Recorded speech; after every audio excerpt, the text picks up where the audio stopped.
Guys, good afternoon po sa inyong lahat. Andito po ako at isang mapagpalang hapon po. Nagsisimula po muli ako ng aking mga ginagawang bulaklak. Ito po ay para sa chapel namin at napag-atasan po ako na gumawa ng bulaklak na poinsettia para sa chapel namin. Kaya ito po, nagagawa po ako ngayon. Yung malalaking dahon, ay malalaking petals ng poinsettia at yung ilalagay ko sa dito, sa ganito. Tapos gagawin ko po, lalagyan ko po siya ng mga glitterings na ganito. Ganito, yung nilalagay sa mga dito, sa mga ganito. Ayan po. Lalagyan ko siya pag natapos ko ng ma-symbol. At ipapakita ko po sa inyo yung paggawa ko. At bago po magpatuloy ako, please subscribe my channel, Sonia Daily Life channel. Please like and share.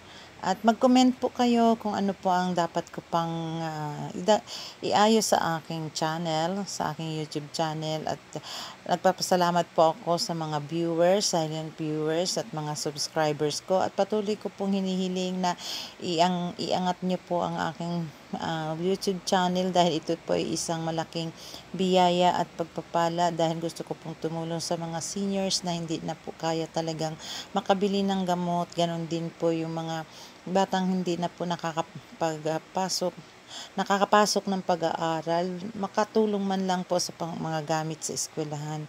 At ito po ang aking layunin, tulad nga ng sinabi ko noon na tuwing Pasko ay gusto kong magbigay ng kahit papaano sa mga nangangailangan po.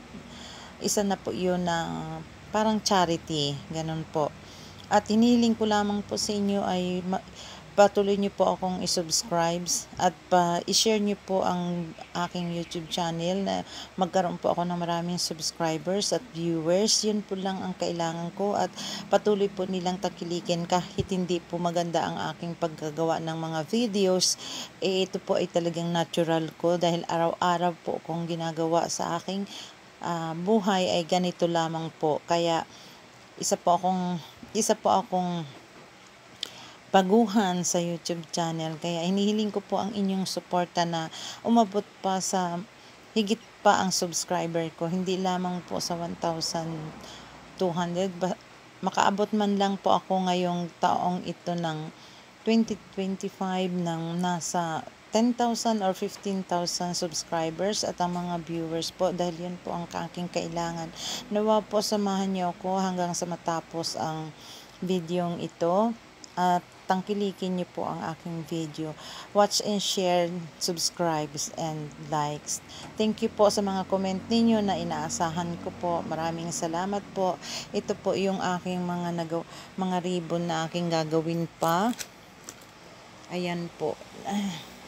Yan pa po ang mga gagawin ko.